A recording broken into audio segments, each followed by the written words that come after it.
Shut up. It's 30 seconds, man. That would equate to like not even a penny, even with 4,000 something people tuning in. What was the point? Because I thought it would take longer. Okay, we're back. We're gonna go. We're falling apart, so it's not gonna be a good cast from this point on. Don't expect it to be so. We are of course casting the Ting Open, and yeah, thank you for tuning in. I forgot about the intro for a second. Oh, you serious? Bottom right corner of the map, it's gonna be none other than the blue, no red, Terran player KeeN.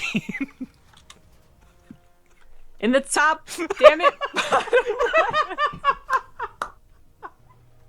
In the bottom left, that's the purple Terran. It is healer. You were gonna give me shit for saying blue. I know it, and you're like, you know what? No, I'll do better, and then you didn't, and that makes me feel amazing. Now, both players. That's why I didn't. It was subconscious, trying to help you. Both, you know, you're not that good of a partner, man. Both players go for double gas openings, though. Actually, on Lurlag, it's kind of funny to see. If I had to guess, I imagine KeeN probably leans more towards like potential Reapers, faster Factory, whereas Healer might lean more towards a faster Banshee. I don't know. We'll find out here in a moment. You know, like, they played a pretty good... Actually, Healer was the one that played the macro game to start off. Yeah, KeeN was the one that did that little bit of aggression. So, you know, on Lair Crest, he changed things up versus Naniwal, went for a 2-base attack. He's changing it up, going for the 1-base. They both are now. It's going to be 1-base versus 1. Who can do more damage or defend better? That's the question.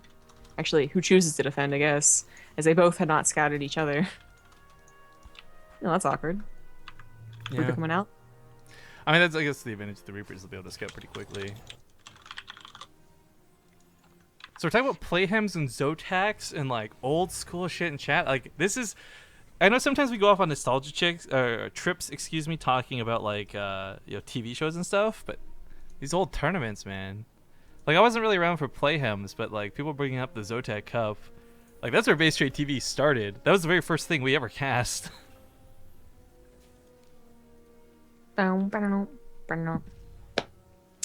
Would have been your first cast job. Is that a question? What would have been?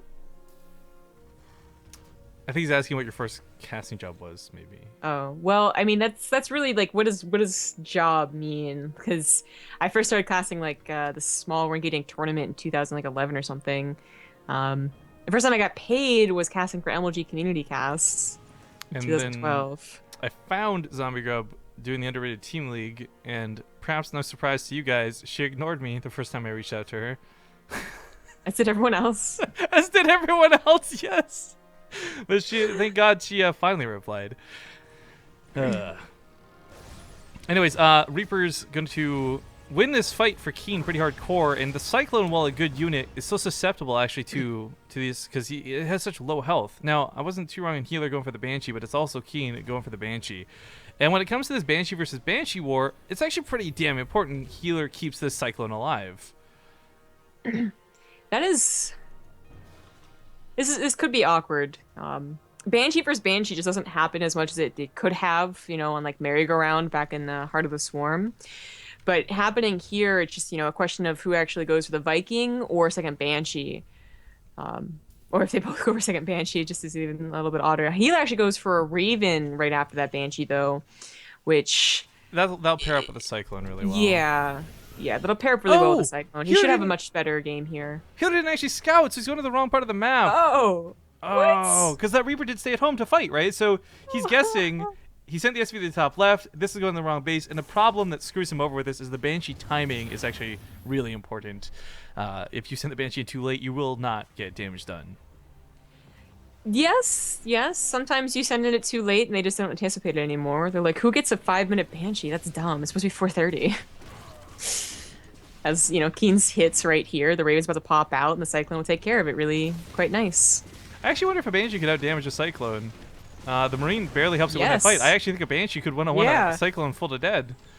Absolutely. The Banshee of Healer does finally find the base, and it found the command center, so it stalls that out a little bit. Actually, Healer if it were to only the better start. If it were to only get one SCV kill, that would be the SCV you actually want to kill. He's going to chip away the engineering bay. Delay that means delayed turret. Scan comes up in about 5 seconds Dude, time. she's so good. Well, he just dodged the scan if he's paying attention. There we go. Maybe he won't, though. We'll find out. This mass repair is a little bit funny because it does take 3 shots then instead of 2 to kill the SCVs, but still, that's only buying him a little bit of grace time, having lost 9 workers. Doesn't want to use the scan. Actually, I think that's out of range of the Marines, maybe? No, it has to be right up against the ledge. That's why if you are a Terran, don't put your buildings up against the ledge, ever. It just looks ugly and there's no reason for it. Well, unless it's like a missile turret. That's... Sure, yeah, that's a fair point. Except missile turrets. Well, missile turrets still look ugly. I'm not disagreeing with that part. I just meant, like, you put it against the ledge, right? Yes. Especially if you're alive, it would go over here. Like, he would have died. Like, anyone else would put a turret, like, where this is. Alive would have a turret, like, way over here. Framed up nicely for this little, because little podium. That would have made sense. Alive turrets, they always make sense. That's what's so disappointing. Healer's Banshee should have went right to that point because they're horizontal spawns. It's sad, but it's true. Like, we love to make fun of the turrets because they look ridiculous, but they do end up being pretty perfect. Shoutouts to Magpie842 donates $2 and says, "It's good to hear you guys laugh." No, because that's the sign that the cast is all going downhill from here. Oh, that just sounds depressing, you know? It's like when someone comes back from a traumatic incident and they laugh and they're like, "Good to see you smile again." Yeah, it's good to see you happy again. Glad to know you're no longer obsessed with the death of your father. Like, what does that mean, man? What the fuck? God. Hey, I took it as a positive. I just want to throw it out there, so thank you very much. But okay, the attack at a healer does commence, and frankly, KeeN's Viking count I think is going to win him this game if it comes all down to this. The Cyclone, of course, can be a little bit helpful thanks to its range, but the biggest thing about tanks is the way they can juke and jive. Ooh, the point of fence drone actually is really awesome combined with those Marines. However, tanks are sieged up, and it's going to be really hard for healer to take an advantage position, excuse me, here in this fight. Well, even if he doesn't take a good fight, he is in a really good position economically. Like, the fact that he's up 16 SCVs, yet actually even ahead still on army supply does not bode very well for KeeN. Also falling behind on Stim quite heavily. He's not starting it. He has a tech lab. There it goes.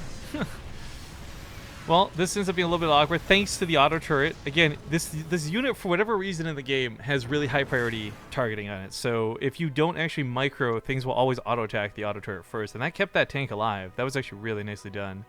Not to mention the auto turret is a little bit of a spitfire now too. For those who don't know, the auto turret used to last for like what, a minute and a half or something silly like that. They condensed all of that damage that would take place in that minute and a half into the like 15 seconds that it's alive now.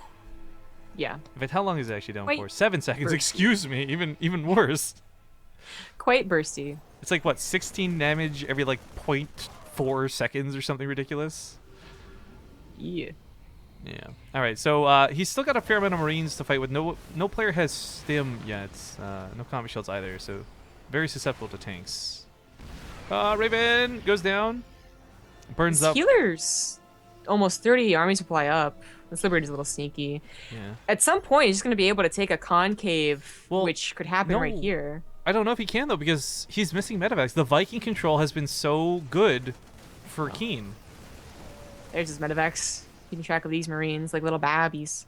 Right, but the point is that you still can't really get the tanks on the front line in range. You can't, like, heal the Stim units. I think he just unsiege and go for it. Yeah.